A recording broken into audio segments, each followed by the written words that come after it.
ওয়ারুফিআতিল আকলাম ওয়া জাফফাতিস সুহুফ।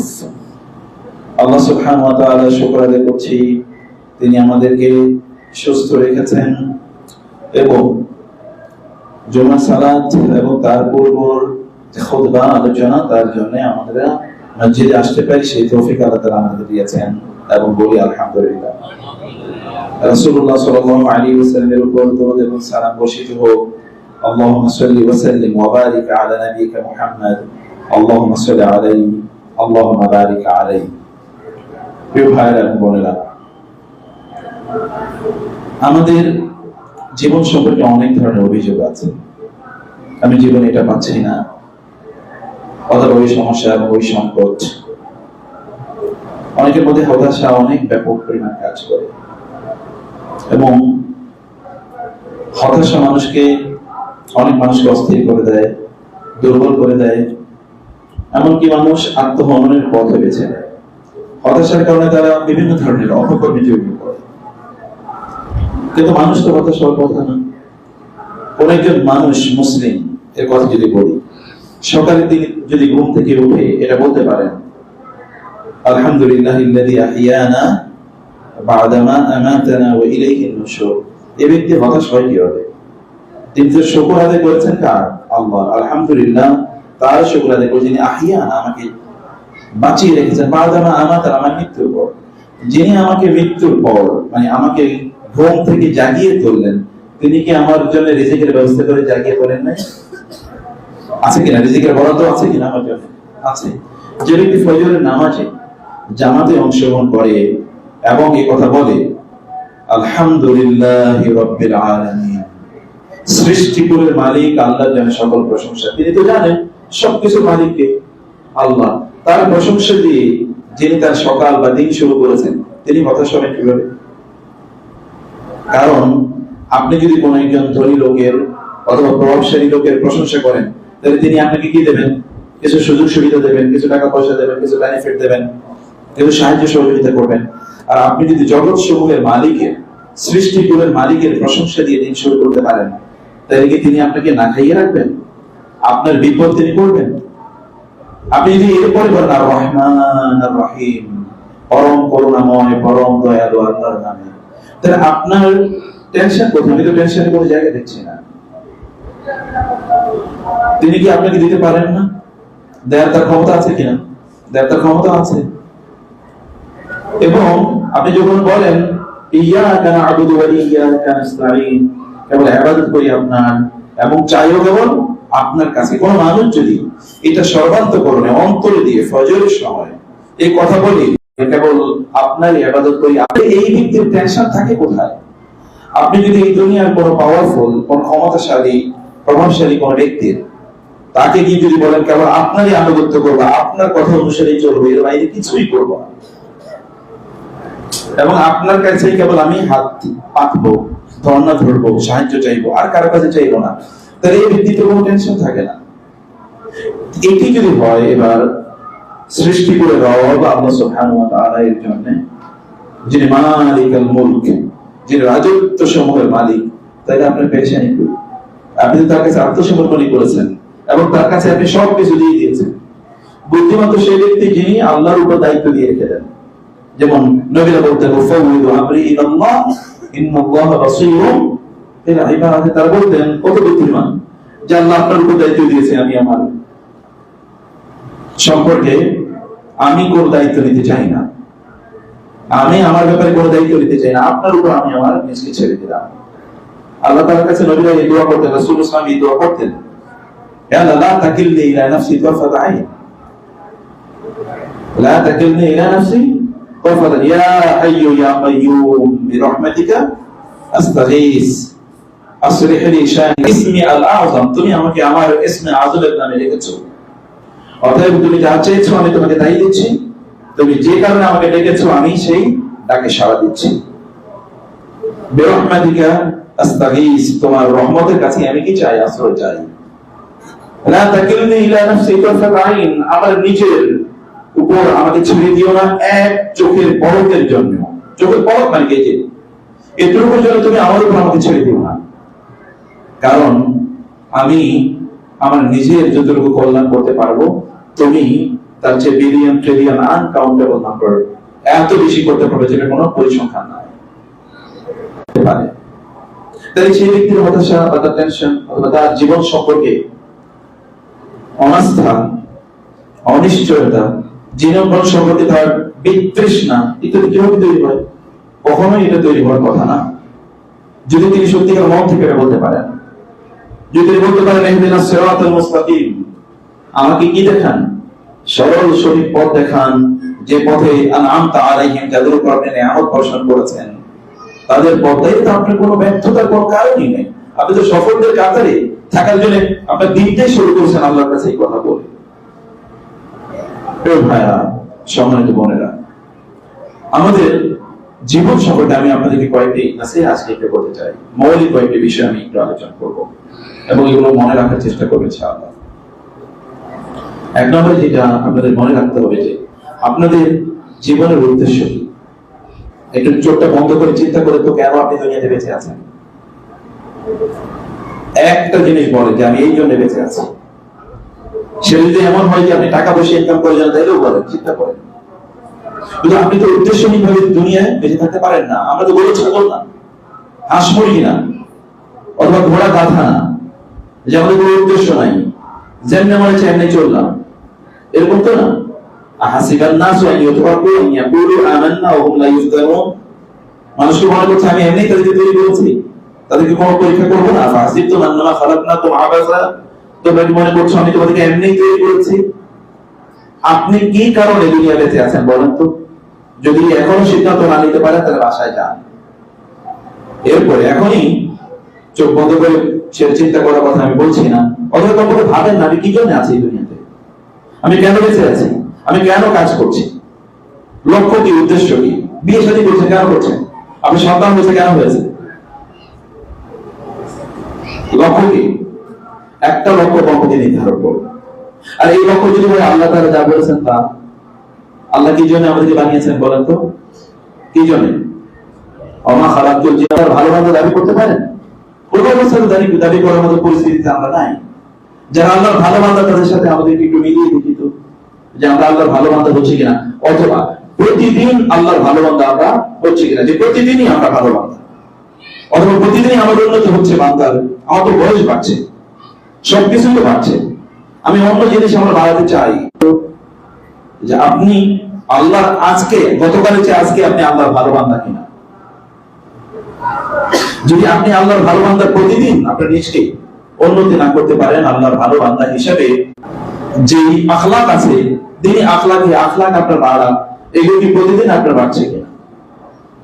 এবং আপনি কি বলতে পারেন যে হে আল্লাহ আমি তোমার একজন উত্তম বান্দা, হে আল্লাহ আমি তোমার একজন উত্তম বান্দা, এটা কি আপনি বলতে পারবেন?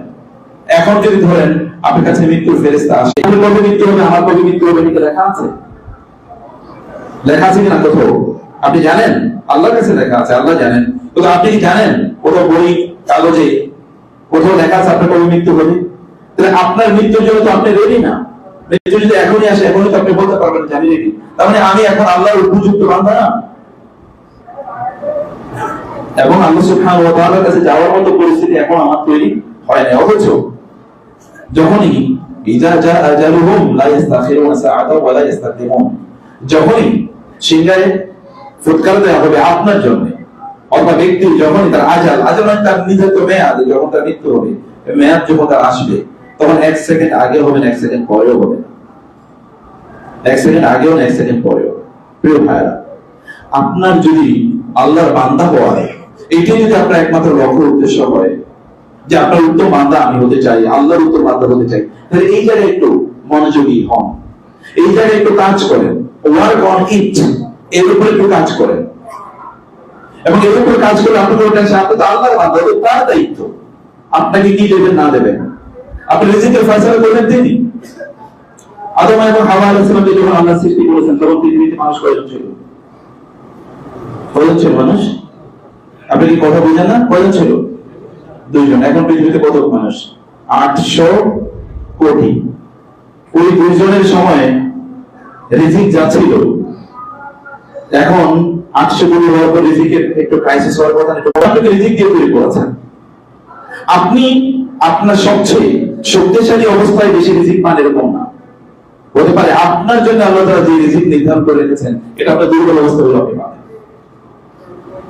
আপনি শক্তিশালী অবস্থায় আপনি পেতে পারেন, দুর্বল অবস্থা পেতে পারেন। শক্তিশালী না হলে আপনি পেতে পারেন, আপনি খুবই দুর্বল, কিন্তু আল্লাহ আপনার জন্য যে রিজিক ব্যবস্থা করে রেখেছেন এটি আপনার কাছে আসবেই। পৃথিবী ছোট ছেলে আল্লাহ ওয়ালাদের পেছনে এখনো পৃথিবী ছোট, কিন্তু আপনি পৃথিবীর পেছনে আল্লাহ ওয়ালা না হয়ে আপনি পৃথিবীর পেছনে ছুটলে এটা আপনার যে দ্রুতগতিতে পালাবে, দৌড়াবে, আপনি ক্লান্ত হয়ে যাবেন, কিন্তু এটা কোনোদিনই আপনি পাবেন না। আপনার মতো করে, আপনার মনের মতো করে কোনোদিনই আপনি পাবেন না। অনেক মানুষ এমন আছে যে তারা হারামের কাছে তাদের নিজেকে বিক্রি করে দেয়। সে হারামের কাছে নিজেকে বিক্রি করে দেয়। সেটা কোন একজন ব্যক্তি ফজরের সময় ঘুম থেকে উঠে কি করা করতে পারেন, আল্লাহুম্মা মা আসবাহা বি মিন নি'মাতিন আও বি আহাদিন মিন খালকিক ফি খালকিক ফামিনকা ওয়াহদাকা লা শারীকা লাক ফালাকাল হামদু ওয়া লাকাশ শুকর। হে আল্লাহ, তুমি আমাকে যে নিয়ামত দিয়েছো এবং সকল সৃষ্টিগুলোকে যে নিয়ামত দিয়েছো, এই সকল নিয়ামতের মালিক কেবল তুমি, অতঃ তোমার জন্য সকল প্রশংসা। কোন মানুষ যদি তার অন্তর থেকে এই বিশ্বাস অথবা এই বক্তব্য যদি প্রদান করতে পারে, তাইলে এই ব্যক্তির তো আল্লাহ সুবহানাহু ওয়া তাআলা তো এই ব্যক্তির আপনি সৃষ্টি করে শ্রেষ্ঠ হওয়ার পর ওয়ালাকাদ কাররামনা বানি আদম, আল্লাহ বলেছেন যে আমি বনি আদমকে সবচেয়ে সম্মানিত করেছি। তাহলে আপনি সবচেয়ে সম্মানিত হওয়ার পর আপনার রিজিকের টেনশন কেন আল্লাহ তাআলা রাখবেন? রিজিকের জন্য আপনি কাজ করেন সেটা ভিন্ন কথা, কিন্তু আপনি তার জন্য হতাশ অথবা তার জন্য আপনি হারামের জন্য ছোট ছোট কেন করবেন? আপনি আল্লাহ জিন্দেগি করা তার উপযুক্ত বান্দা, যে কারণে তিনি আপনাকে তৈরি করেছেন, সেই জায়গা থেকে আপনি অন্য জায়গায় ড্রিফটেড হবেন না, অন্য জায়গায় চলে যাবেন না, অন্য জায়গায় আপনি নিজেকে নিয়ে যাবেন না। আল্লাহ সুবহানাহু ওয়া তাআলা কোন একজন ব্যক্তি একটা ছোট হয়তো ব্যবসা শুরু করেছে, যদি আল্লাহ তাআলা তাকে অনেক বড় করে দিতে পারেন, আবার অনেকে অনেক বড় শুরু করেছে, সেটাকে আল্লাহ তাআলা খুশিয়ে দিতে পারেন। মানুষের বহু স্বপ্ন, অনেক বড় স্বপ্ন আছে, কিন্তু সেই সব তার স্বপ্নে পৌঁছতে পারে না। আবার অনেকে ছোট ছোট স্বপ্ন নিয়ে অনেক সামনে এগিয়ে যেতে পারে, কারণ তার নির্ভরতা হচ্ছে কার উপর? আল্লাহ রাসূল বলেছেন, লাউ কুনতু তাওয়াক্কালতু আলাল্লাহি হাক্কা তাওয়াক্কুলিহি লারাযাকাকুম কামা ইয়ারযুকুত তুয়ুর। যদি এমন হয় যে তুমি আল্লাহর উপর তেমনি ভাবে তাওয়াক্কুল করতে পারো যেমনি ভাবে পাখিগুলো আল্লাহর উপর তাওয়াক্কুল করেছে, তাহলে আল্লাহ তাআলা তোমাকে তেমনি ভাবে খাওয়াবেন যেমনি ভাবে আল্লাহ সুবহানাহু ওয়া তাআলা পাখিগুলোকে খাওয়ান। এমন অনেক লোক আছে তাদের কাছে যদি আপনি গোটা পৃথিবীর সকল সম্পদ এনে দেন, এটা হারাম, তিনি এটা স্পর্শ করবেন না। আবার এমন অনেক লোক আছে এক টাকা যদি হারাম পায় তাহলে এটাও সে গ্রহণ করবে। যেমন আল্লাহ তাআলা বলেছেন, ইহুদীদের মধ্য থেকে এমন আছে মিন আহলিল কিতাবি মান ইনতাআমানহু বিকিনতারিন ইউদ্দিহি ইলাইক ওয়া মিনহুম মান ইনতাআমানহু বিদিনারিন লা ইউদ্দি ইলাইক মা দুমতা আলাইহি কায়িমা ইল্লা মা দুমতা আলাইহি কায়িমা। ইহুদীদের মধ্যে এমন কিছু লোক আছে যারা আল্লাহ ওয়ালা সত্যিকার সেই সময়, এবং তারা পরে মুসলমান যেমন আব্দুল্লাহ ইবনে সালাম রাদিয়াল্লাহু তাআলা আনহু, যে আপনি যদি পুরো পৃথিবীর সম্পদ তাদের কাছে নিয়ে যান এবং তাদের কাছে আমানত রাখেন, তাহলে তারা আপনাকে এটা ফেরত দেবে। আবার এদের মধ্যে এমন কিছু আছে যদি তার কাছে একটা টাকা রাখেন তাহলে সে আপনাকে ফেরত দেবে, তাইলেও ফেরত দেবে না। আল্লাহ সুবহানাহু ওয়া তাআলা আপনার জন্য বরাদ্দ রেখেছেন এই অনুভূতিটি। আপনার অন্তরে যদি আপনি জাগরুক রাখতে পারেন সদা সর্বদা, তাহলে কোনো পেরেশানি আপনাকে কোনো জিনিস স্পর্শ করবে না। আপনি জানেন আপনি যদি কি হবে, কেবল আপনার চেষ্টাটুকু আপনি করে যাবেন। হ্যাঁ, হারাম পাবে, সব পথে আপনি চেষ্টা করবেন, কিন্তু হতাশা কোনোদিন আপনাকে গ্রাস করবে না, কারণ হতাশা হচ্ছে শয়তানের প্রথম অস্ত্র। শয়তান যে অস্ত্র দিয়ে মানুষের মধ্যে ঢুকে যায়, এর এক নম্বর অস্ত্র হলো হতাশা। আপনার মধ্যে তৈরি করে দেয়। আল-ইয়াসু লা তাকনাতু মির রাহমাতিল্লাহ, আল্লাহ তাআলা বলেছেন, ওয়া মান ইয়াকনাতু মির রাহমাতিল্লাহি ইল্লাল কওমুল কাফিরুন। কাফেররা ছাড়া কেউ আল্লাহর রহমত থেকে হতাশ হয় না, আল্লাহর প্ল্যান থেকে হতাশ হয় না। নিজের জীবন সম্পর্কে বিতৃষ্ণা মানুষের মধ্যে আসে। আপনারা অনেকে আফসোস করে বলেন, এটা কি জীবন, এই জীবন কি চালাই? আপনি কি আল্লাহর ভালো বান্দা হয়েছেন কিনা এটি আপনি জিজ্ঞেস করেছেন? যদি তা হতো তাহলে আপনি কি কোনোদিন হতাশা কাজ করতো না? বাবা আছেন, বলুন তো আপনার একটা সন্তান মারা গেলে আপনি কেমনি টিকে থাকতে পারবেন না? আমাদের কোন সন্তান একটু অসুখ হলে আমার ব্যক্তিগত কথা বলছি, আমার তখন শরীর আপনি শুরু হয়ে যায়। একটা বাচ্চা অসুস্থ হয়ে আর মানে মাথা ঠিক থাকে, আর তার জীবন তো সবগুলো সন্তান মারা গেছে। বলা হয় 3 ছেলে অথবা দুইজন ছেলে সন্তান, দুইজন মারা গেছে, 3জন মারা গেছে। যদি ইব্রাহিমকে দ্বিতীয় ধরা হয় রাদিয়াল্লাহু তাআলা আনহু, আর তার 4 কন্যার মধ্যে 3জন মারা গেছে, 6 সন্তান মারা গেছে তার জীবদ্দশায়, এবং তিনি তাদের লাশ কবরে নিচে নামিয়েছেন। কেমন হতে পারে? এই বাবার অনুভূতিটা কেমন হতে পারে?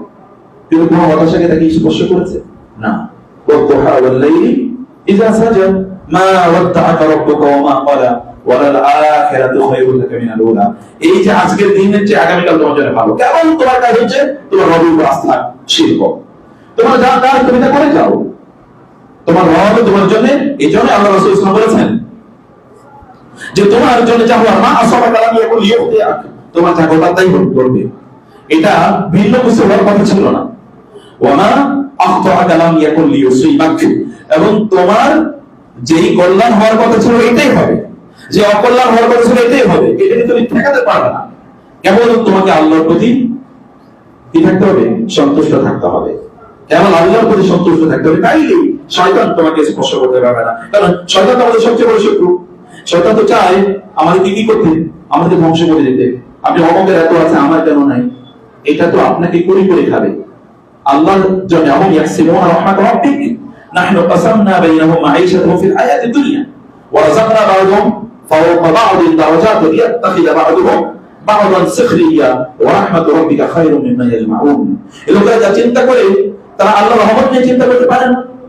আপনি আল্লাহকে চাইতে পারেন না, আল্লাহর কাছে বলতে পারেন না। আপনার ফজরটা যেটা বলেছি সকাল থেকে আপনি সেভাবে আপনাকে বলেন না আল্লাহ সুবহানাহু ওয়া তাআলা, আপনার রবকে আপনি বলেন, আপনার রবের কাছে আপনার প্রার্থনা বা আপনার অনুভূতি তুলে ধরেন। কারণ আপনার ইখলাস, আপনার হৃদয়ের ইখলাস কি একটা দোয়া, আপনি হৃদয় থেকে আল্লাহ তাআলাকে যদি বলতে পারেন, তাহলে যেটি আপনি আল্লাহ সুবহানাহু ওয়া তাআলার কাছে চেয়েছেন সেটি আল্লাহ সুবহানাহু ওয়া তাআলা আপনাকে অবশ্যই অবশ্যই প্রদান করবেন। প্রিয় ভাইরা, সম্মানিত বোনেরা, আপনার অবচরে হয়তো অনেক কিছু ঘটে যাচ্ছে, সেটি হয়তো আপনি জানেন না। আপনি হয়তো এমন ইমপ্যাক্ট সমাজে তৈরি করছেন, এই ইমপ্যাক্ট হয়তো আপনি জানেন না। মাঝে মাঝে আমরা বিভিন্ন জায়গায় যাই, অনেক করে আপনাদের একটা ভিডিও দেখে, মানে ওই সেদিন একজন বলেছে আপনার ওই ভিডিও দেখে বা ওই আলোচনা থেকে এই জীবনটা আমরা এরকম পরিবর্তন করে দিয়েছি। আপনি তো জানেন না যে এটা কে করেছে। আপনি জানেন আপনি কোন জায়গায় একটা আলোচনা করেছেন, অথবা কেউ এটাকে একটু কাজ টাজ করে এরপরে এটাকে সোশ্যাল মিডিয়াতে বা ইত্যাদিতে দিয়ে দিয়েছে, অথবা আপনি টেলিভিশনে বলেছেন, কোন একজন 10 বছর পরে এর মাধ্যমে ইম্প্যাক্টেড হতে পারে। রিজিক কেবলমাত্র টাকা পয়সার মধ্যে নির্ধারিত না, আপনার মাধ্যমে কেউ হেদায়েত পেয়েছে, কেউ বিশাল বড় রিজিক। উলাইকাল্লাযীনা হাদাহুমুল্লাহু ফাবিহুদাহু মুহতাদি। আল্লাহ তাআলা বলেছেন এদেরকে আমি এই রিজিক, হেদায়েতের রিজিক দিয়েছি, এর চেয়ে বড় কোনো রিজিক নাই। অতএব এই রিজিক এর তোমরা এটাকে মূল্যায়ন করো, এটাকে তোমরা জ্ঞান একটা বড় রিজিক। আমরা কেবলমাত্র অর্থনৈতিক রিজিকের কথা কেন বলি? জ্ঞান একটা বড় রিজিক, জ্ঞান অর্জন, জ্ঞান বিতরণ, জ্ঞানের জন্য কাজ করা, এটা তো বড় রিজিক। আপনি সুস্থতা একটা বিশাল বড় রিজিক। আপনি কতটুকু সুস্থ আছেন এটা তো আল্লাহ তাআলা আপনাকে রিজিক হিসেবে প্রদান করেছেন। রিজিক কেবল মানিটারি টার্মের জিনিস না, কেবল টাকা পয়সার সাথে সম্পৃক্ত ইস্যু না। আপনার সুস্থতাকে আপনি নিশ্চিত করেন, আপনি সুস্থ কিনা, সুস্থ না থাকলে আপনি কিসের ইনকাম করবেন, আয় ইনকাম করবেন, আপনি তো ইবাদত করতে পারবেন না। দ্বীন ইসলাম সবচেয়ে বড় রিজিক, যেটা আমরা বলছি হেদায়েত, এর চেয়ে বড় কোনো রিজিক নাই। অতএব এইটাকে আল্লাহ সুবহানাহু ওয়া তাআলা আপনাকে যেটা দিয়েছেন সেটাকে অবশ্যই অবশ্যই আপনাকে মূল্যায়ন করতে হবে, তার জন্য আল্লাহ সুবহানাহু ওয়া তাআলা এর কৃতজ্ঞতা আদায় করতে হবে। আল্লাহ সুবহানাহু ওয়া তাআলা যখন সবকিছু সৃষ্টি করেন তখন তিনি কলমকে বলেছেন উক্তুব মা কানা কাইনুন ইলা ইয়াউমিস সাআ, কিয়ামত পর্যন্ত যা ঘটবে তা তুমি লিখে নাও, লিখে নাও। আপনি যা করবে এটা আল্লাহ তাআলার কর্তৃক নির্ধারিত আগ থেকে। আপনি সেটা জানেন না, তাকদীর নিয়ে আমি অন্য কোনো সময় এটা নিয়ে আলোচনা করব, তাকদীর নিয়ে, কিন্তু কদর নিয়ে। কিন্তু আল্লাহ সুবহানাহু ওয়া তাআলা কর্তৃক নির্ধারিত বলি কি বুঝলেন? বেশ এটা মেনে নেন, মেনে নেওয়ার পর তাহলে ইচ্ছা করতে দেন, ইট ইজ ওভার। তখন আর শয়তান আপনাকে কোনোভাবেই কাবু করতে পারবে না। প্রিয় ভাইরা, আপনি একবার চিন্তা করে দেখুন তো 1 মিনিটে গোটা পৃথিবীতে কি ঘটে। এখন এই 1 মিনিট, এই বাংলাদেশের 1 মিনিট এখন কি কি করতেছে? এই মসজিদে কেবল ঘটনা হচ্ছে, আর মসজিদগুলো ঘটনা হয় নাই, কেবল মসজিদে ফ্যাক্টরিতে কাজ হয় নাই, রাস্তাঘাটে গাড়ি চলে নাই, বাসা বাড়িতে রান্না বান্না হয় নাই, মানুষ কথাবার্তা বলে নাই, কি না হচ্ছে একটা মিনিটে। কি বিশাল কর্মযোগ্য, যে এই মহান রবের এত বিশাল কর্মযোগ্য, আমি তো কেবল বাংলাদেশে কথা বলতেছি। এরপরে পৃথিবীর অন্যান্য জায়গার কথা চিন্তা করে দেখেন তো, এবং আল্লাহর গোটা সৃষ্টির দিকে একবার চিন্তা করে দেখেন তো, এই বিশাল কর্মযোগ্য যিনি একটা মুহূর্তে, প্রত্যেকটা সেকেন্ডে, প্রত্যেকটা মিনিটে ঘটান, তিনি কত শক্তিশালী, তিনি কত শক্তিশালী। সে মহান রব, সে আল্লাহ সুবহানাহু ওয়া তাআলা, তাকে ছোট করে দেখার কোনো কারণ নাই। তার উপরে আমাদেরকে চলেন না, আমরা আল্লাহর ভালো বান্দা হয়ে যাই। এটা 1 নম্বর। যদি আপনাদের জীবনে যদি লক্ষ্য না হয়, শয়তান কিন্তু লক্ষ্য বুঝিয়ে দিয়েছে। মনে আছে আপনাদের কি বলেছে? আজকে বাসা যাবেন, গিয়ে ভালো করে চিন্তা করবেন। বোনেরা এবং ভাইয়েরা যারা আছেন শুনছেন, তাদেরকে বলবো যে চোখটা বন্ধ করে একবার চিন্তা করুন আপনি কেন দুনিয়াতে বেঁচে আছেন। এবং যে কাজ আপনি কোথায় গেলে ঔষধ থেকে দিকে তো আপনি এটা পাবেন। নিঃসন্দেহে কাজ করবেন, আপনি হালাল কাজ করুন এবং আপনি কেবল দুনিয়ার পেছনে না ঘুরে আপনি আখিরাত কেন্দ্রিক জীবন যাপন করুন, যেটা আপনার আখিরাতের জন্য কাজে লাগবে। আপনার বলেন তো, আমরা যে সকল সম্পদের মালিক, এই সম্পদ আমি কতটুকু ভোগ করবো, ইনকাম করবেন সেটা আপনার জানা দরকার। আমি সম্পদ ইনকাম করতে চাই, পারপাস কি, লক্ষ্য কি? আপনি ব্যবসা করছেন, লক্ষ্য কি, উদ্দেশ্য কি? যদি এরকম উদ্দেশ্য যে আপনি খাবেন, তাহলে আপনি কত খাবেন বলেন? আপনি বেশি খেলে তো অসুস্থ হয়ে পড়েন। তবে মন খাওয়া নয়, নিশ্চয়ই এমন কিছু করা, সমাজে একটা ইম্প্যাক্ট তৈরি করা, একটা প্রভাব তৈরি করা। এই প্রভাব ভালো কাজের মাধ্যমে হতে পারে। কোন মসজিদ নির্মাণ করলেন, কোন মাদ্রাসা নির্মাণ করলেন, কোন বক্তব্য নির্মাণ করলেন, কোন স্কুল নির্মাণ করলেন, আপনাদের জবাবদিহি করতে হবে। আপনার যেটাই হোক না, যে জাতীয় প্রতিষ্ঠানই হোক না কেন, সেখানে আপনি একটু দিনই আলোচনার অথবা কমপক্ষে এরা কোরআন যেন শুদ্ধ করে পড়তে পারে, নামাজ যেন শুদ্ধ করে পড়তে পারে, অথবা তারা যেন ইমান আকীদার মূল যাচ্ছে। পাগল আর কি আছে, এটা তো পাগলামি, সরিফ ম্যাডনেস। এবং এই পাগলামির দিকে আমাদেরকে উদ্বুদ্ধ করে শয়তান। শয়তান আমাদেরকে ভয় দেখায়। শাইতান ইয়াদুকুমুল ফাকরা ওয়া ইয়া'মুরুকুম বিল ফাহশা। আল্লাহ বলেছেন শয়তান ইউহাউইফু আউলিয়াহু, শয়তানের মতো ঈমান নিয়ে যেতে হবে, আমল নিয়ে, আখলাক নিয়ে আপনাকে যেতে হবে। যেটাই আপনি করেন না কেন, আপনি যদি ধরেন আপনি অনেক ভালো থাকতে চান, আপনি অনেক কিছু করতে চান, আপনি ইবাদত করতে চান, দুনিয়ার জন্য ইম্প্যাক্টফুল প্রভাবশালী কিছু করতে চান, আপনি যেটাই বানাচ্ছেন কিনা, আপনার সন্তানদেরকে আপনি ভালো মানুষ বানাচ্ছেন কিনা, ওরা অনেক টাকা পয়সা ইনকাম না করুক, কমপক্ষে ভালো মানুষ হোক। আপনি যখন দুনিয়ার জন্য আপনি কাজ করবেন, আপনার অবস্থা, আপনার স্বাস্থ্যের অবস্থা কি, আপনি কতটুকু সুস্থ? আপনি সুস্থ না থাকলে আপনি আবারও করতে পারবেন। তাহলে আপনার শরীরের জন্য আপনি কাজ করেন, হচ্ছে কিনা, এটা আমার সামনে হালাল আসতেছে কিনা। অসুস্থতা, হারাম তো একটা অসুস্থতা, আপনি তো জানেন না। যে ব্যক্তি হারাম খায় সে অসুস্থ হয়। যে মদ অথবা মাদক দ্রব্য সেবন করে, দেখেন না তার শরীরে বিভিন্ন ধরনের এমন রোগ তৈরি হয় যে রোগ থেকে বাঁচার কোনো উপায় নাই। যে জুয়া খেলে আপনি দেখেন তার মানসিক ডিসঅর্ডার খেতে হবে। আপনি সুস্থ হতে গেলে আপনার নিজের কাজ করতে হবে, কারণ আপনারই শরীর নিয়ে আপনার আল্লাহর ইবাদত করা লাগবে। এর বাইরে তো আপনি করতে পারবেন না। অর্থাৎ পারপাস কি, লক্ষ্য কি, সেই ক্ষেত্রে আপনার জীবনটাকে আপনি উদযাপন করুন। আপনি যদি আল্লাহ সুবহানাহু ওয়া তাআলার বান্দা, ভালো বান্দা হতে চান, আপনি ভালো মানুষ হতে চান, তাহলে আপনার দুই নম্বর যে কাজটি করতে হবে, তাহলে যে আপনি আসলে বলেন প্রতিদিন আপনার মুখটা দিয়ে ভাই হয় কি বলেন কথা। আপনি দেখেন তো, পরিমাপ করে দেখেন তো কয়টা কথা আপনার জন্য কল্যাণ করে। অথচ আপনি আলহামদুলিল্লাহ বললে কেবল মাত্র কিয়ামতের দিন এই আলহামদুলিল্লাহ আপনাকে বাঁচিয়ে দিতে পারতো। আলহামদুলিল্লাহ তামলাউল মিজান ওয়া সুবহানাল্লাহি ওয়া আলহামদুলিল্লাহি তামলাআনি আও তামলাউ দিতে একদম আছে কিনা এরকম। মুখ খুললে তার মুখ থেকে দুর্গন্ধ বের হয়। কিছু লোক আছে মুখ খুললে সেখান থেকে সুগন্ধি বের হয়। আপনি এরকম নিজেকে পরিণত করেন, সুন্দর কথা বলার চেষ্টা করেন, ভালো করে কথা বলার চেষ্টা করেন। কথা এর মাধ্যমে কোটি মানসিক গোটা পৃথিবীতে তার মুখের কথাটা কারণে পরিবর্তন হয়ে গেছে। কথার প্রভাব কি? সুন্দর করে কথা বলতে শিখতে হয়। মানুষ ছোটবেলায় কথা বলা শেখে, কিন্তু তার মৃত্যু পর্যন্ত সে সুন্দর করে কথা বলা শেখে। এগুলো আপনি বলতে পারেন না, এগুলো অভ্যস্ত করুন। ভালো কাজ একটা অভ্যাসের বিষয়, এগুলো একটা হ্যাবিটে পরিণত করেন, চরিত্রে পরিণত করেন। চরিত্র যদি আপনি আখলাক যদি পরিণত না করতে পারেন, এবারে একটা আখলাকের ইস্যু, এগুলি প্রতিদিন আমরা করি, রিপিটেডলি এটা করি। কারণ কি? যেন আমাদের চরিত্রের অংশ হয়ে যায়। চরিত্রের অংশ হয় না। আপনি ফজর নামের সূর্য ওঠার আগে আপনি লাফ দিয়ে উঠে যান না, আপনি রাতে 3টায় ঘুমান, কিন্তু তারপর আপনি লাফ দিয়ে উঠে যান, কারণ চরিত্র বানিয়ে ফেলেছেন। এটা হ্যাবিট, চরিত্র আপনার আখলাক, আদত, এটা অনেক গুরুত্বপূর্ণ। আউলিদু আওলাদাকুম আলাল খায়র, নিজেদেরকে ভালো কাজে কি করতে হয়, এটা চরিত্রের অংশ বানিয়ে নিতে হয়, হ্যাবিট করে নিতে হয়, হ্যাবিট তৈরি করতে হয়। যে আমি চরিত্রের কারণে আমার এটা রুটিনের মধ্যে পড়ে গেছে, আমি এর বাইরে কোনো কিছু করি না, এটা আমাকে করতেই হয়। এইরকম একটা অভ্যাসে নিজেকে পরিণত করে নেন। যে আপনি সুন্দর কথা বলেন না, আপনি খারাপ কোনো কথা বলেন না, আপনি খারাপ থেকে অ্যাভয়েড করেন, যেখানে খারাপ কথা বলে সেখান থেকে আপনি নিজেকে আপনি উইথড্র করেন। আল্লাহ সুবহানাহু ওয়া তাআলা বলেছেন যখন কোথাও খারাপ কথা হয় তখন ঈমানদাররা ওইখানে বসে না। ইন্নাকুম ইযাম মিসলুহুম, কোথাও যদি খারাপ কোনো কথা হয় তোমরা যদি সেখানে বসে থাকো, তাহলে যারা খারাপ কথা বলছে তারা যেমন তোমরা তেমন। ওরা হচ্ছে কি, যারা খারাপ কথা বলছে ওরা হচ্ছে কাফের, আর তোমরা হচ্ছে মুনাফিক। আল্লাহ তাআলা বলেছেন ইন্নাল্লাহা জামিউল কাফিরিনা ওয়াল মুনাফিকিনা ফি জাহান্নাম জামিআ, যারা খারাপ কথা বলছে ওরা কাফের, আর যারা এগুলো মনোযোগ দিয়ে শুনেছে কোনো কিছুই বলে নাই তারা হচ্ছে কি মুনাফিক। অতএব এই দুই দলকে আল্লাহ তাআলা জাহান্নামে একত্রিত করবেন। খারাপ যেখানে জমিতে নিষ্ক্রিয় করবেন, কারণ আপনার ঈমানকে বাঁচাতে হবে, আপনার ঈমানকে বাঁচাতে হবে। এবং এই কারণে আপনারা দেখবেন যে আপনি যখন খারাপ লোকের সাথে থাকেন তখন আপনি কিন্তু খারাপটা আপনার কাছে সহ্য হয়ে যায়, এটা কোনো ইস্যুই না, আপনি এটাকে খারাপ মনে করেন না। চোরের সাথে থাকলে আপনি চোর না হইলেও চুরি যে একটা খারাপ কাজ এটা আপনার মনে হবে না। ডাকাতের সাথে থাকলে আপনি ডাকাতি হতে করবেন না, কিন্তু ডাকাতি যে একটা খারাপ কাজ এটা আপনার মনে হবে না। মদখোরের সাথে থাকলে আপনার মদ খাবেন না হতে পারে, কিন্তু মদ যে একটা খারাপ কাজ, মদ খাওয়া, এটা আপনি আর মনে করবেন না, এটা আপনার কাছে সহনীয় হয়ে যাবে। অথচ পাপের প্রতি ঘৃণা থাকা কি ফরজ? আল-আমরু বিল মারুফ ওয়ান নাহয়ু আনিল মুনকার, রাসূল বলেছেন ওয়ালাইসা ওয়ারাহু মিসকালু হাববাতিন মিন খারদালিন মিন ঈমান। কেউ যদি কোনো খারাপকে অন্তর থেকে ঘৃণা না করে তাহলে তার অন্তরে সরিষার বিন্দু পরিমাণ ঈমানও নাই। এই ঈমান না থাকলে এরপর আপনি করবেন। এবং আমরা খারাপের সাথে থাকতে থাকতে সহনীয় হয়ে যাচ্ছে, খারাপ সত্যি সাথে সহনীয় হয়ে যাচ্ছে। খারাপ আপনি করছেন না, কিন্তু খারাপের জায়গা পরিত্যাগ করতে হবে। রাসূলুল্লাহ সাল্লাল্লাহু আলাইহি ওয়াসাল্লাম যেখানে খারাপ লোকের অবস্থান করতো ওইখানে যাওয়ার সময় বলেছে তোমরা দ্রুত এই জায়গা দিয়ে যাও, যেমন খারাপের প্রতি তোমাদের ঘৃণা থাকে, দ্রুত ওই জায়গা দিয়ে তোমরা যাও, ওই জায়গায় তোমরা অবস্থান করবা না।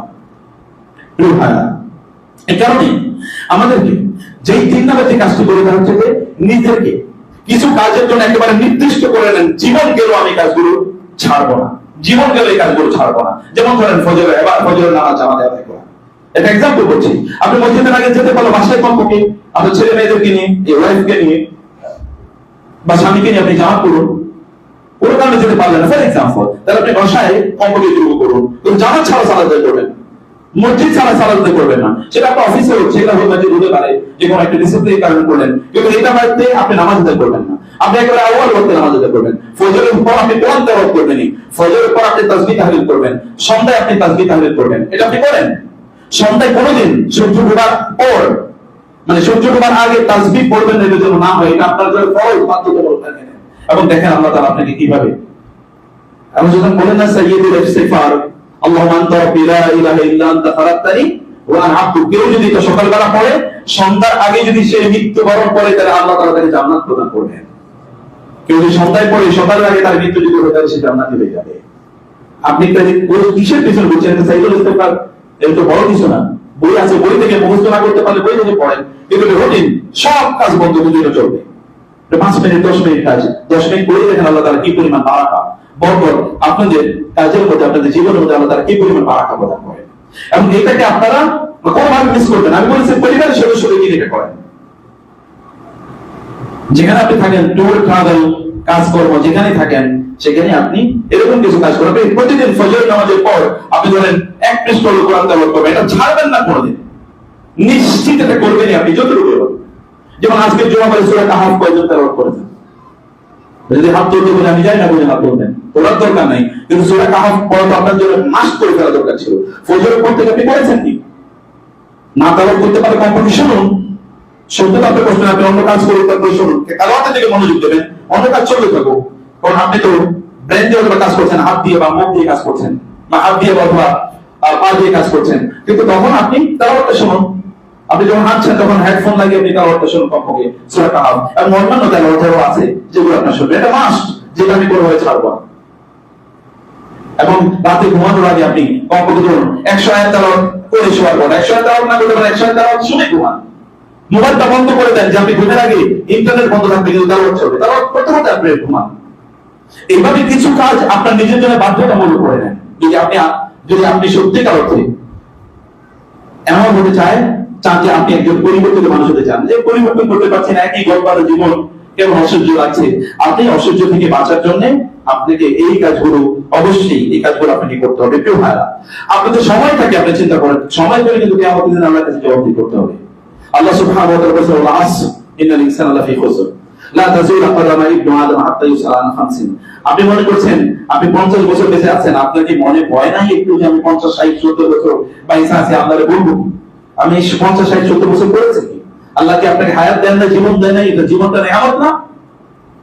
জীবনটা নেয়ামত না? যারা মারা গেছে তাদেরকে যদি জিজ্ঞেস করতে পারতেন যে তারা এখন কি করছে, তারা তখন বলতো হায় যদি আমরা একটা মিনিট সময় পেতাম। আল্লাহ তাআলা মৃত্যু যখন লোকেরা আসবে, মৃত্যুর সময় লোকেরা তখন বলতে থাকবে, ইয়া আল্লাহ রাব্বিল জিউন লাআল্লি আ'মালু সালিহান ফীমা তারাকত। আল্লাহ আমায় আবার দুনিয়া যাওয়ার সুযোগ দাও, আমি কেবল একটা আমল করতে চাই, একটা আমল। আমি জানি সে একটা আমল, অথবা একবার আলহামদুলিল্লাহ বলতে বসে চাইবে, আল্লাহ আমি কেবল একবার আলহামদুলিল্লাহ বলতে চাই, এতটুকু সময় দাও। এতটুকু সময় দেয়া হবে না। সময় টাইম খুবই গুরুত্বপূর্ণ। ওয়াক্ত হচ্ছে আপনার গনিমত। ওয়াক্ত সময় আপনার মূল সম্পদ। সময়ের মাধ্যমে আপনাকে জান্নাতে যেতে হবে। সময়ের মধ্যে কাজ করে আপনাকে আখিরাত অর্জন করতে হবে। এই সময় যখন শেষ হয়ে যাবে তখন আর এটা ফেরত পাবেন না। ইংরেজিতে আমরা পড়ছি ছোটবেলা থেকে, time and time wait for nine, wait for none. সময় এবং স্রোত এটা কারোর জন্য অপেক্ষা করে না। সময় তো কারোর জন্য অপেক্ষা করে না। সময়ে উপযুক্ত সময় বলতে কোনো সময় নেই, এখনই উপযুক্ত সময়। This is right time. আপনি কিসের রাইট টাইম, সঠিক সময় অপেক্ষা করতেছেন? কিসের সঠিক সময়? এখনই সময়। কুম ফাআনজির রাব্বাকা ফাকাব্বির। এখনই দাঁড়াও, এখনই তোমার রবের তাকবীর উচ্চারণ করো, তোমার রবকে বলো আল্লাহু আকবার। মানুষ যদি একবার আল্লাহু আকবার বলতে পারে তাহলে তার জন্য কোনো টেনশন নাই। আল্লাহু আকবার, আল্লাহ সবচেয়ে মহান, আপনি সবচেয়ে মহানের কাছে আত্মসমর্পণ করলেন, আপনার টেনশন কি আছে? আল্লাহ সুবহানাহু ওয়া তাআলা কেন তার রাসূলকে বলেছেন দাঁড়াও, এখনই, দেরির কোনো সুযোগ নেই, এখনই দাঁড়াও। এবং এর মাধ্যমে তোমার রবকে তুমি স্মরণ করো এবং তোমার মানুষকে তুমি তোমার রবের প্রতি রাখো। প্রিয় ভাইরা বোনেরা, আগামীকাল এর শয়তানের মধ্যে আছে, আগামীকাল ভালো হয়ে যাবে। কারণ আপনি এখন ভালো হতে পারবেন না কেন? এই মসজিদ থেকে এখনই সিদ্ধান্ত নেবেন যে মসজিদ থেকে আমি তাড়াহুড়া করে বেরোবো, আমি মসজিদে বসবো, এরপরে যে 4 রাকাত সুন্নাহ আছে বাদাল জুমা নামে পরিচিত সেটা আমি পড়বো, অথবা 2 রাকাত পড়লাম, একটু মনোযোগ দিয়ে পড়বো, তারপরে একটু তাসবিহ তাহলে পড়বো, একটু আস্তে যান। মসজিদে আপনার সফলতা চাই না।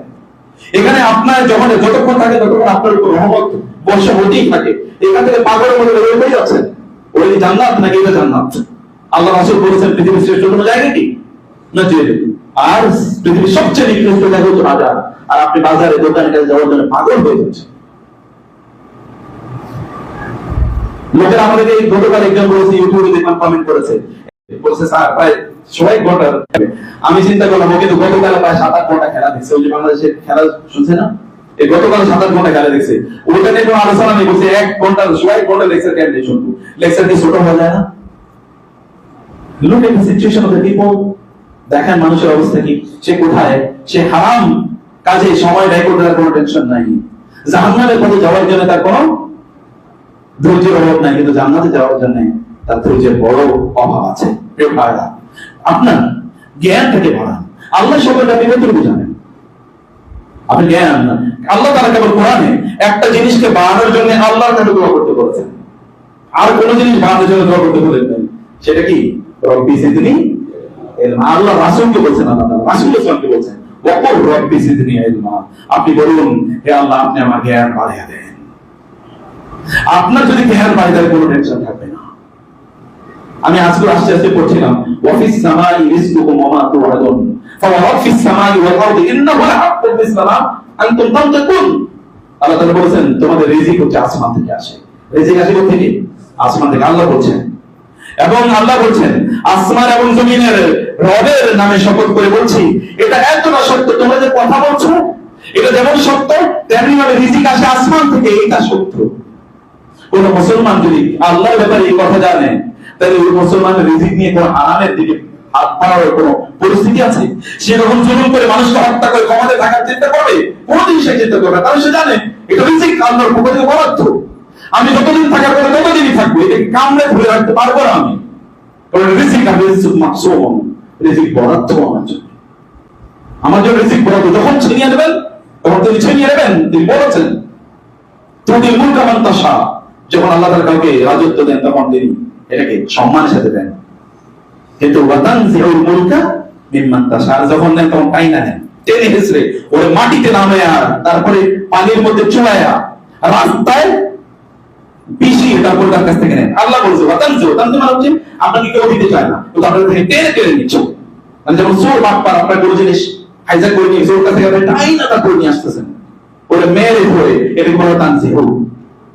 কারণ একজন লোক তারা এগুলো যখন পায়, সম্পদ যখন পায়, ক্ষমতা যখন পায়, সুযোগ যখন পায়, তখন এগুলোকে এমন ভাবে সেটাকে ব্যবহার করে হারাম ভাবে, অন্যায় ভাবে, জুলুমের মাধ্যমে, তখন আল্লাহ তার কাছে এগুলো টেনে নেয়। আল্লাহ এরকম ব্যবস্থা করে দেয়। পৃথিবীতে এরকম অসংখ্য নজির আপনি দেখবেন, ফেরাউন থেকে শুরু করে, ফেরাউনের আগে এরকম ঘটনা ঘটেছে, নমরুদের সাথে এরকম ঘটনা ঘটেছে। এটাই ঘটে, এটাই সুন্নাহ আল্লাহ তাআলার, এবং এটাই বিধান, গোটা পৃথিবীর বিধান।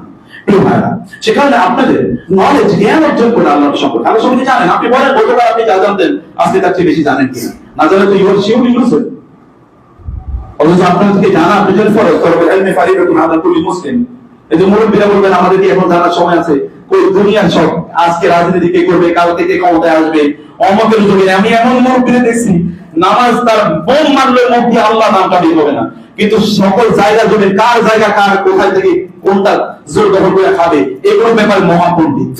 শয়তান এসে তার কাছে ফেল করবে, শয়তান বলবে তুমি তো আমার বস, এরকম একটা অবস্থা। কিন্তু আল্লাহর নাম মুখ দিয়ে না, আল্লাহ সম্পর্কে কিছুই জানা। এই যে পোলাপাই দেখবেন এগুলো নিয়ে দুনিয়া নিয়ে তারা ব্যস্ত আছে। আপনি একটু সামনে চলে আসেন, একটু সামনে গিয়ে যে জায়গা আছে একটু সামনে গিয়ে বসেন, পেছনে যেন দাঁড়াতে না হয়। প্রিয় ভাইরা, আল্লাহ সুবহানাহু ওয়া তাআলা সম্পর্কে জ্ঞান অর্জন করা দরকার। পড়ে শুনেন, লেকচার শুনেন, এরকম তো শুনতে তো আপনাদের কোনো সমস্যা নাই। কিছু লেকচার কমপক্ষে আপনারা শুনুন, যে লেকচারগুলো আপনাদের জ্ঞান অর্জন করিয়ে দেবে, যেগুলো আপনাদের জ্ঞান বাড়িয়ে দেবে। এই জাতীয় কিছু বই পড়া, কোরআন পড়া, হাদিস পড়া, রাসূলের জীবনী পড়া, প্রতিদিন পড়েন, কমপক্ষে প্রতিদিন আধা ঘন্টা করে পড়েন, প্রতিদিন আধা ঘন্টা, প্রতিদিন 10 পৃষ্ঠা করে পড়েন। 10 পৃষ্ঠা করে যদি আপনি প্রতিদিন পড়তে পারেন, তাহলে বছর শেষে আপনি কত হাজার পৃষ্ঠা পড়লেন চিন্তা করে দেখেন। প্রতিদিন 10 পৃষ্ঠা, তাহলে এক বছর পরে কত পৃষ্ঠা? প্রায় 4000 পৃষ্ঠা আপনার পড়া হয়ে যাবে। 4000 পৃষ্ঠা একটা বইতে থাকে কত পৃষ্ঠা? 200 পৃষ্ঠা। তাহলে 4000 পৃষ্ঠা হলে কত বই হয়? মানে 1000 তো হয় আপনার কত? 5টা বই। তাহলে 5 4 5 20টা 20টা বই। আমি প্রতি বছর 20টা নতুন বই পড়তে পারি, এবং আমি জানি অনেকেই এটা পড়তে পারে, অনেকের জন্য না। মানে 1 লক্ষের মধ্যে 99,999 জনের জন্য পড়া সম্ভব না। আপনি কিন্তু 1 লক্ষের মধ্যে একজন একা হয়ে যেতে পারেন। প্রতিদিন কেউ 10 পৃষ্ঠা করে পড়বেন। তো পড়তে হবে, জানতে হবে। আল্লাহ সুবহানাহু সম্পর্কে আপনাকে অবশ্যই জানা দরকার। এই কারণে জ্ঞান অর্জন করা, জ্ঞান বাড়ানো, এটি খুবই গুরুত্বপূর্ণ। আপনাদের অর্থনৈতিক অবস্থার কথা বলছি, অর্থাৎ আমি শুরুতে বলেছিলাম আল্লাহ সুবহানাহু ওয়া তাআলা যেই পথে আপনাকে বলেছেন এই পথে আপনি কাজ করুন, এবং এই পথে যদি আপনি কাজ করেন তাইলে আল্লাহ সুবহানাহু ওয়া তাআলা আপনাকে যতটুকু সম্পদ দিয়েছেন, আপনার সম্পদগুলো আপনি কি করেন বলেন তো? আপনার সম্পদ, আপনার প্ল্যান কি? আপনার যতটুকু আছে ততটুকু আপনার প্ল্যান কি? আপনার লক্ষ্য কি, উদ্দেশ্য কি? এগুলো নিয়ে একটা প্ল্যান করেন। একজন আলেমের কাছে যান যারা এগুলো বুঝে, তাকে বলেন যে আমার এই সম্পদ আছে, এগুলো নিয়ে আমি কি করতে পারি, যেটা আমার দুনিয়ার কাজে লাগবে, আখিরাতের কাজে লাগবে। এরকম একজনকে জিজ্ঞেস করেন, তিনি আপনাকে বলুন আল্লাহ সুবহানাহু ওয়া তাআলা বলেছেন একজন লোক তার সম্পদের কারণে জাহান্নামে যাবে।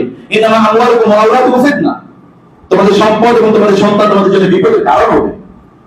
আল্লাহ সুবহানাহু ওয়া তাআলা তিনি আমাদের বলেছেন আল্লাহুম্মা তাকাসুর হাত্তা যুরতুম মাকাবির ওয়া লিকুল্লি হুমাযাতিন লুমাযা আল্লাযী জামাআ নারাহু ওয়া আদ্দালা ইয়াহসাবু আন্না মালাহু আখরাজা, সে মনে করছে তার সম্পদটাকে বাঁচিয়ে রাখবে। যেমন কারণ বলেছে আমার সম্পদ আমাকে বাঁচিয়ে রাখবে, আল্লাহর সম্পদ সাথে জড়িয়ে দিয়েছে। আমার সম্পদের লক্ষ্য কি, উদ্দেশ্য কি? এই যে সম্পদ উপার্জন করছে তার উদ্দেশ্য কি? অথবা এই সম্পদের ব্যবস্থাপনা কি, এগুলো কি করতে চাচ্ছেন? আপনার যা আছে এটা নিয়ে প্ল্যান করেন, যেন এটা নিয়ে আপনি জান্নাতে যেতে পারেন, এটা যেন আপনার জান্নাতের কারণ হয়, জাহান্নামের কারণ যেন না হয়। এটা নিয়ে আপনাদের অবশ্যই এটা নিয়ে আপনাদের প্ল্যান লাগবে। এবং সর্বশেষ যে বিষয়টি আপনাদেরকে বলতে চাই প্রিয় ভাইরা, সম্মানিত বোনেরা, তা হলো আপনাদের নিজেদের আত্মার উন্নয়নের জন্য কাজ করেন প্লিজ। ক্বাদ আফলাহা মান যাক্কা, ক্বাদ আফলাহা মান তাযাক্কা।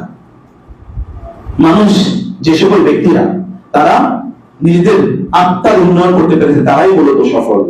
শরীরের দিক থেকে আপনি অনেক নাজুক, সুযোগ পোলাপাই নিয়ম পোলাপাই তারা জিমে যায়, জিমে যে কি করছে, বডি বিল্ডিং করছে, বডি বিল্ডার। কিন্তু এর চেয়ে নিকৃষ্ট কোন জাতি প্রাণী এই পৃথিবীতে নাই। আপনি দেখবেন যারা সিনেমা নাটক করে, যারা এইসব অশ্লীল কাজের মধ্যে জড়িত আছে, ওরা বডি বিল্ডার না, বডিকে বিল্ডিং করছে। কিন্তু এটা কি জাহান্নামের জন্য, জান্নাতের জন্য? যাবে কোথায়? জাহান্নামে যাবে না জান্নাতে যাবে। আর কিন্তু বলা হয়েছে আমি কালবাকে ইয়াকুলু, আপনার যে চর্বিওয়ালা শরীর, এই যে আপনার শরীরে যে সিক্স প্যাক, আপনার যে বিভিন্ন মাসলগুলো দেখা যায়, এই মাসলগুলো কার জন্য তৈরি করছেন? জাহান্নামের জন্য, জান্নাতের জন্য। Can you claim that you will be resident of the paradise? আপনি কি নিশ্চিত করতে পারেন আপনি এটা নিয়ে জান্নাতে যাচ্ছেন? আপনার অন্তরটা কি অবস্থা? একদম লোকের অন্তর তো নাই, তার হাত তো মারা গেছে, তার মানে তার কলব মারা গেছে একদম লোকের। ওইখানে কোনো কলব, শুদ্ধ কোনো কলব বসবাস করে না। ইন্নান নাফসা লাআম্মারাতুন বিসসূ ইল্লা মান রাহিমা রাব্বি। রব যার উপর রহম করেছেন তার ছাড়া অন্য সকল ব্যক্তিদের নফস তাদেরকে খারাপ কাজ করতে বলে। আমাদের নফসগুলোকে এমন একটা জায়গায় যেখানে সুযোগ নিয়ে গিয়েছে যে ওই কেবল তাদেরকে খারাপের কথা বলে, যে তুমি এই খারাপ কাজ করো, এই খারাপ কাজ করো, এই খারাপ কাজ করো। আপনার নফসটাকে আপনারা এমন একটা জায়গায় নিয়ে যান যেটা আপনি ইয়া আইয়াতুহান নাফসুল মুতমাইন্নাহ, এই প্রশান্ত আত্মা, এটা প্রশান্তি জায়গায় নিয়ে যান। একটা প্রশান্ত জায়গায় নিয়ে যান। এই কারণে নফসকে ট্রেনিং দিতে হয়। নফসকে তো এমনি কেউ হয় না, নফসকে ট্রেনিং দিয়ে এটাকে মুতমাইন্নার পর্যায়ে নিয়ে যাওয়া লাগে। ট্রেনিং দিতে এটার কিছু খাবার আছে, মানুষের শরীরে যেমন খাবার আছে নফসের খাবার আছে, নফসের নেগেটিভ খাবার আছে, যেমন হিংসা, বিদ্বেষ, ঝগড়া, বিবাদ, মারামারি, নফসের কি নেগেটিভ খাবার। এর পজিটিভ খাবার আছে আল্লাহ থেকে কোরআন তেলাওয়াত, সালাতে লম্বা সময় ধরে তাসবিহ তাহলিল করা, মসজিদে অবস্থান করা, ভালো মানুষের সাথে থাকা, দিনী আলোচনা শোনা, দিনী বইপত্র পড়া, এগুলো নফসের খাবার, ভালো খাবার। তখন নফসটা উন্নত হয়, গ্রাজুয়ালি এটা উন্নত হতে দিলে এমন একটা প্রমোশন হয়, প্রমোশন এটা তখন মুতমাইন্নার পর্যায়ে চলে যায়। মুতমাইন্নার পর্যায়ে চলে যাওয়ার জন্য আপনাকে নফসের পেছনে ইনভেস্টমেন্ট করতে হবে। শরীরের পেছনে ইনভেস্টমেন্ট করেন না, শরীরের পেছনে ইনভেস্টমেন্ট করে লাভ নাই। আপনি জানেন এই দুনিয়াতে শাস্তি হবে কিসের? এই দুনিয়াতে শাস্তি হবে শরীরে, আত্মার শাস্তি কম হয়, কিন্তু আখিরাতে শাস্তি হবে কিসের বেশি? শরীরের শাস্তি কম। মূল শাস্তি আত্মা কেন্দ্রিক, মূল শাস্তি জাহান্নামে আত্মা কেন্দ্রিক। অত বলে জানাও পড়াবো এবং যখন নিয়ে যাওয়া হবে, আপনারা অনেকে বলেন এই যে নুরা পাগলার ঘটনা দেখেছেন না? নুরা পাগলা, অনেকে আমাদেরকে বলছে যে নুরা পাগলা আল্লাহর বিশাল বড় ওলি। কিভাবে আল্লাহ বলি? কারণ ও যখন কবরের মানে মাটির মধ্যে তাকে মাথার মৃত্যু 8 দিন বা 15 দিন পরে তাকে যখন তোলা হলো, তখন দেখা গেল তার শরীর ওরকম পচে না। শরীর যেহেতু পচে না, নিশ্চয়ই অনেক বড় আল্লাহর ওলি। আমি ভাবলাম যে মানুষের জ্ঞানের কত বড় অভাব, শয়তান এদিকে কিভাবে চারিদিক থেকে ঘিরে রেখেছে। নুরা পাগলা তার লাশ জ্বালিয়ে দিয়েছে, সেটাকে আমরা ইয়ে করছি না, রিকগনাইজ করছি না, কাজটা ভালো হয়েছে এটা আমরা বলছি না, কিন্তু আমরা বলছি যে এটাকে ভিত্তি করে একজন লোক যে তার গুণগান করা শুরু করলো এবং তারপরে মিছিল দেওয়া শুরু করলো, এগুলো কত বড় পথভ্রষ্ট। আমি তো বলছি কথা বলতে চাই, মানুষের মৃত্যুর পরে তার কেবলমাত্র শরীরে ইয়ে হয় নাকি? তার কি শাস্তি শরীরে হয়? তার তো শরীরে তার মূল শাস্তি তো আত্মা। আদারওয়াইজ ছোট্ট একটা কবরে বাবা হয়তো তার হাড় পড়বে একেবারে মিশিয়ে দেবে। আপনি একজন লোকের 5-4 দিন পরে তোলে তো দেখেন তো হাড় পড়ে মিশিয়ে কিনা, কোনো হাড় পড়ে মিশিয়ে নেই, কিছুই হয়নি। তাহলে তার শরীর শাস্তি হচ্ছে কোথায়? তার শাস্তি হচ্ছে কোথায়? শাস্তিটা বুঝতে হবে আমাদেরকে। শাস্তিটা অন্য জায়গায়, শাস্তিটা কেবলমাত্র ফিজিক্যাল না। হাদিসে এসেছে না যে তার কবরটা বিশাল বিস্তৃত করে দেওয়া হয়, অত্যন্ত আল্লাহ বলে দিন তার মানুষের কবর কি আপনি গোলগাল করে দেখবেন নাকি এটা দুনিয়ার সমান বড় হয়ে গেছে? তা তো হয় না। এটা একটা আরেকটা ওয়ার্ড, আলেমে বারজাখ। সেই দুনিয়ার এটা দুনিয়ার সাথে ওখানে মেলাতে চলবে। এই আত্মাটাকে আপনি কি জাহান্নামের শাস্তি মানে পোড়ানোর জন্য তৈরি করছেন নাকি জান্নাতের নেয়ামত পাওয়ার জন্য তৈরি করছেন? সেভাবে তৈরি করেন। আত্মার উন্নয়নের জন্য আমাদের সবার কাজ করতে হবে। শরীরের উন্নয়নের সাথে সাথে কেবল আয়নার সামনে দাঁড়ায় আছে চেহারা দেখেন না, আয়নার সামনে দাঁড়িয়ে আত্মাটা রোধে। এখন বলতে যে আপনার আত্মার ভালো কি হয়? যদি আপনার আত্মা আপনাকে ভালো কাজ করতে পারে, যদি ভালো কাজ করলে ভালো লাগে, খারাপ কাজ করলে খুবই খারাপ লাগে। খারাপ কাজ করার পরে আপনার মন খুব খারাপ থাকে, তাহলে বুঝবেন আপনার আত্মা এখন বাইসা আছে। আর যদি খারাপ কাজ করার পরে, যেমন ফজর নামাজ ঘুম থেকে উঠতে পারেন নাই, আপনার কোনো বিকারে না, কোনো টেনশন নেই, আপনি উঠছেন, এরপরে আবার জুমার নামাজ পড়তে আসেন, লজ্জা নেই, নির্লজ্জ। কেমনে সামনে হাঁটে? আল্লাহর সামনে দাঁড়ায় কিভাবে? আল্লাহর সামনে দাঁড়ায় কিভাবে? আল্লাহর নেয়ামত পাচ্ছে, অথচ আল্লাহ সুবহানাহু ওয়া তাআলা নেয়ামত দিয়ে দিনটা শুরু করতে পারলো না। এটা আল্লাহর সামনে দাঁড়ায় কেউ একজন লোক তারা ঘুম থেকে ওঠার পরে কতগুলো মোবাইল কি পায়, ফেসবুকে কে কি লিখছে অথবা কোথায় কি আসছে। নির্লজ্জ! তোমাকে যিনি ঘুম থেকে উঠিয়েছে তুমি তার প্রশংসা করে করতে হবে, আলহামদুলিল্লাহিল্লাযী আহইয়ানা বা'দা মা আমাতানা ওয়া ইলাইহিন নুশুর। এটাকে বলতে হবে, কারণ তিনি আপনাকে তুলেছেন। লজ্জা যখন মানুষের চলে যায় তখন সেটা আমার সাথে করে। ইযা ফাতাকাল হায়াউ ফাসমা মা শি'তা। আল্লাহ সুবহানাহু ওয়া তাআলা যেন আমাদের নিজেকে আমাদের অনেকেই কথা বলে আমি নিজেকে পরিবর্তন করতে পারছি না, এই কারণে বলছি আজকে চিন্তা করেছে যে এই কথাগুলো বলা দরকার, নিজেকে পরিবর্তন করার জন্য এই কাজগুলো করেন। আল্লাহ তাআলা আমাদেরকে তৌফিক দান করুন। আল্লাহুম্মা আমিন। আকুলু কওলি হাযা ওয়া আস্তাগফিরুল্লাহ লি ওয়া লাকুম ওয়া লিসাইরিল মুসলিমিন ফাস্তাগফিরুহু ইন্নাহু হুয়াল গফুরুর রাহিম।